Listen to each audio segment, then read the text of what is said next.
పశ్చిమాసియాలో యుద్ధ మేఘాలు కమ్ముకుంటున్నాయి. ఇజ్రాయెల్పై ఇరాన్ రాకెట్ల దాడి చేస్తుంది. రాకెట్ల దాడిని ఇజ్రాయెల్ సమర్థవంతంగా తిప్పికొడుతోంది. యుఎస్ స్థావరంపై ఇరాన్ రాకెట్ల దాడి చేస్తుంది. 20 మందికి పైగా అమెరికా సైనికులు సిబ్బందికి గాయాలయ్యాయి.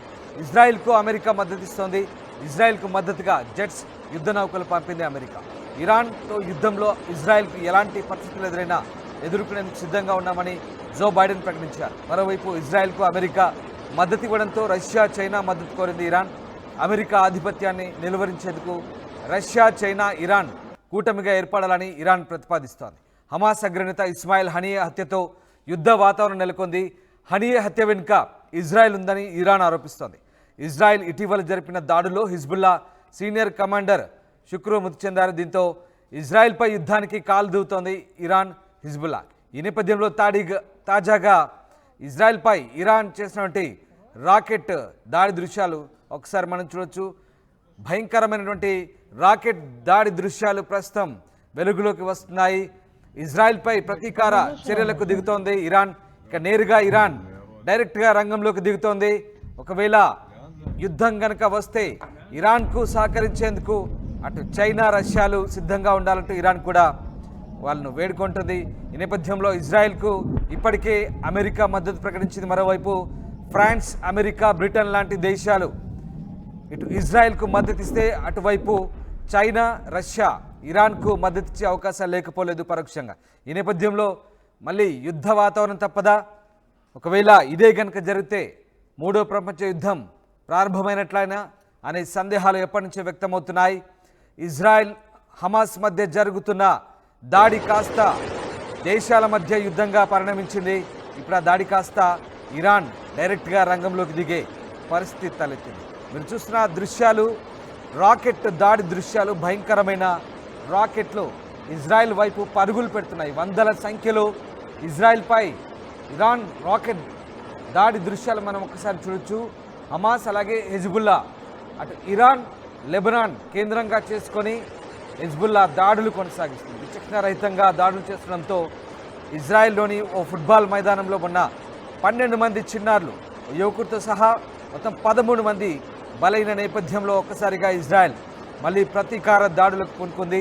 ప్రతీకార దాడులతో ఒక్కసారిగా అటు లెబనాన్లో, ఇటు ఇరాన్లో ఉద్రిక్త పరిస్థితులు నెలకొన్నాయి.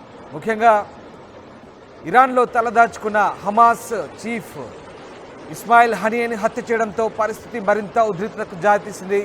హనియేని హత్య చేసిన తర్వాత ఇక ఇరాన్ డైరెక్ట్గా రంగంలోకి దిగింది. హనియే హత్య తర్వాత ఇరాన్లో పెద్ద ఎత్తున నిరసన జ్వాలలు మిన్నంటాయి. దాంతోపాటు హిజ్బుల్లా టాప్ కమాండర్ శుక్రు హత్యతో కూడా ఇది మరింతగా పెరిగింది. దీంతో ఏదైతే జరగకూడదని భావించారో అదే జరుగుతోంది. ఇటు ఇజ్రాయెల్, అటు ఇరాన్, లెబనాన్ మొత్తంగా దేశాల మధ్య యుద్ధంగా పరిణమించింది. ఒక రకంగా హిజ్బుల్లా అలాగే హమాస్ ఆయా దేశాలను స్థావరాలుగా చేసుకొని ఇజ్రాయెల్పై ముప్పేట దాడి చేస్తున్నాయి, రాకెట్ల దాడి చేస్తున్నాయి. అయినప్పటికీ ఇజ్రాయెల్ సమర్థవంతంగా తన దగ్గర ఉన్నటువంటి టెక్నాలజీని ఉపయోగించి ఆ దాడులను తిప్పికొడుతున్నాయి. అయితే ఇప్పుడు నేరుగా ఇరాన్ కనుక ఇజ్రాయెల్పై దాడికి దిగితే ఏం జరగబోతుంది? ఇజ్రాయెల్ ఎలాంటి సమాధానం చెప్పబోతుంది అనేది ప్రస్తుతం ప్రశ్నార్థకంగా మారింది. మరోవైపు అటు రష్యా, చైనాలను కూడా ఇరాన్ మద్దతు కోరుతోంది. ఒకవేళ వాళ్ళు కనుక రంగంలోకి దిగితే పరిస్థితి చేయి దాటే అవకాశాలు కనిపిస్తున్నాయి. ఇటు అమెరికా ఇప్పటికే తన బలగాలను మోహరించింది. ఇజ్రాయెల్కు మద్దతుగా జెట్ ఫైటర్లను అలాగే ఇతరత్ర సామాగ్రిని పంపిన పరిస్థితి. అమెరికా ఇజ్రాయెల్కు అండగా ఉంటామని చెప్తోంది. ఇజ్రాయెల్ సార్వభౌమత్వానికి ఎట్టి పరిస్థితుల్లో ముప్పు వాటిల్లనివ్వమంటూ అమెరికా చెప్తోంది. జో బైడెన్ కూడా ప్రకటించారు. మరోవైపు అమెరికా డిఫెన్స్ సెక్రటరీ కూడా నేపథ్యంలో ఆయన స్వయంగా సమీక్ష నిర్వహించి ఇజ్రాయెల్ కావాల్సినటువంటి ఆయుధ సంపత్తిని అలాగే ఇజ్రాయెల్ కావాల్సినటువంటి యుద్ధ సామాగ్రిని, మానవ వనరులను పంపించే ప్రయత్నంలో ఉన్నారు. ఏం జరగబోతుంది పశ్చిమాసియాలో? మరి యుద్ధం పెరగబోతోందా? హమాస్ కౌంటర్గా ఇజ్రాయెల్ వేసిన స్కెచ్లు పారుతాయా? నిజంగా ఇజ్రాయెల్పై ఇరాన్ నుంచి, లెబనాన్ నుంచి చేసినటువంటి దాడులు సమర్థవంతంగా ఇజ్రాయెల్ తిప్పికొడుతున్న నేపథ్యంలో ఇవి చిన్నపాటి దాడులుగానే భావించాల్సి వస్తుందా, లేదా పెద్ద తరహా దాడులుగా మారి యుద్ధ వాతావరణం మళ్ళీ నెలకొనే అవకాశం ఉందా? ఇజ్రాయెల్ మాత్రం పక్కా ప్రణాళికతో వ్యూహాత్మకంగా దాడులు చేస్తోంది. టార్గెట్ పెట్టి మరి హమాస్ అలాగే హెజ్బుల్లా కమాండర్లను పక్కా స్కెచ్తో హతమారుస్తోంది. దీన్ని జీర్ణించుకోలేని హమాస్, హెజ్బుల్లా ఇజ్రాయెల్పై గట్టి ప్రతీకారం తీర్చుకోవాలనుకుంటుంది. ఖచ్చితంగా ఇజ్రాయెల్ను పూర్తి స్థాయిలో ఇజ్రాయెల్ సార్వభౌమత్వాన్ని, అలాగే ఇజ్రాయెల్ ఉన్నటువంటి తమ వ్యతిరేక వర్గాలను మట్టుబెట్టాలంటూ అటు ఆ హిజ్బుల్లా కమాండర్లు కూడా భావిస్తున్నారు. మరి ఏం జరగబోతుందని మాత్రం ప్రస్తుతం ఆసక్తికరంగా మారుతోంది. ఇజ్రాయెల్ కనుక అమెరికా మద్దతిస్తే కనుక చైనా పాలస్తీనాకు అనుకూలంగా ఐక్యరాజ్య సమితిలో కూడా ఓటేసిన పరిస్థితి. రష్యా కూడా ఇండైరెక్ట్గా పాలస్తీనాకు మద్దతు తెలుపుతుంది. మరి హమాస్ను ఉగ్రవాద సంస్థగా రష్యా చూడడం లేదు. రష్యా, చైనా ఈ రెండు దేశాలు కూడా చూడడం లేని పరిస్థితి. మరోవైపు అగ్రరాజ్యం అమెరికా హమాస్ను ఒక ఉగ్రవాద దేశంగా ప్రకటించిన పరిస్థితి. ఈ నేపథ్యంలో ఇక్కడ భిన్నాభిప్రాయాలు వ్యక్తమవుతున్నాయి, భేదాభిప్రాయాలు వచ్చాయి. యుఎన్ కౌన్సిల్లో నేరుగా రష్యా, చైనా పాలస్తీనాకు మద్దతు పలికిన పరిస్థితి.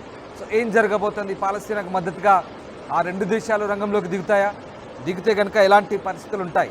పశ్చిమాసియాలో ఉద్రిక్తతలు పెరుగుతున్న నేపథ్యంలో మరి ఈ అగ్రదేశాలు కనుక ఆయా దేశాలకు మద్దతుగా నిలిస్తే ఇంకా ఎలాంటి వాతావరణం ఉండబోతుందన్నది ప్రస్తుతం ఆసక్తికర చర్చ. మొత్తమైన గ్రూపులుగా దేశాలు విడిపోతే కనుక ఇక యుద్ధమే ఉండబోతుంది. ఆ యుద్ధమే కనుక జరిగితే అంతు చిక్కని విషాదం, అంతు చిక్కని విధ్వంసమే మనం ఊహించాల్సి ఉంటుంది. బహుశా అలాంటి పరిస్థితులు రావద్దని కోరుకుంది. ఈ నేపథ్యంలో మరి ఏం జరగబోతోంది?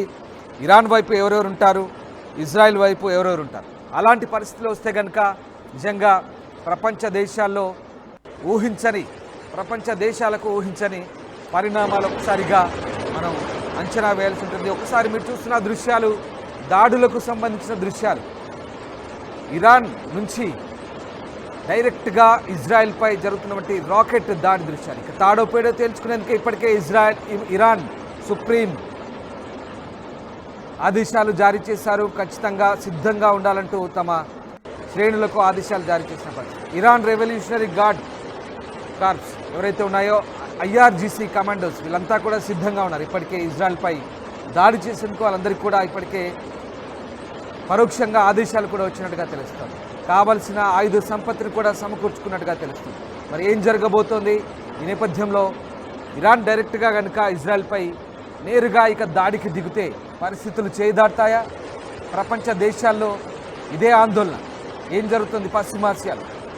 హమాస్, ఇజ్రాయెల్ మధ్య యుద్ధం కాస్త దేశాల మధ్య యుద్ధంగా మారింది. ఇక ఈ పరిణామాలు ఎక్కడికి దారితీస్తాయని మాత్రం ప్రస్తుతానికి అంతు చిక్కని పరిస్థితి. ఆ దృశ్యాలు చూడొచ్చు మీరు. వరుసగా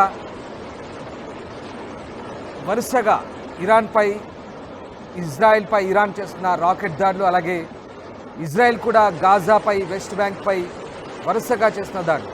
గత కొన్ని నెలలుగా వరుసగా దాడులు జరుగుతున్నాయి. ఆ దాడులు కంటిన్యూ అవుతూనే ఉన్నాయి. వేలాది మంది, వందలాది మంది ప్రాణాలు బలవుతున్నాయి. అమాయక పౌరులు బలవుతున్నారు. కానీ యుద్ధ వాతావరణం మాత్రం ఆగడం లేదు. మరి శాంతి చర్చలు జరుగుతాయా? ఐక్యరాజ్య సమితి జోక్యం చేసుకుంటుందా? యుద్ధం ఎప్పుడు చల్లారుతుంది? ఈ దేశాల మధ్య శాంతి ఎప్పుడు చేకూరుతుందని మాత్రం ఇంకా వేచి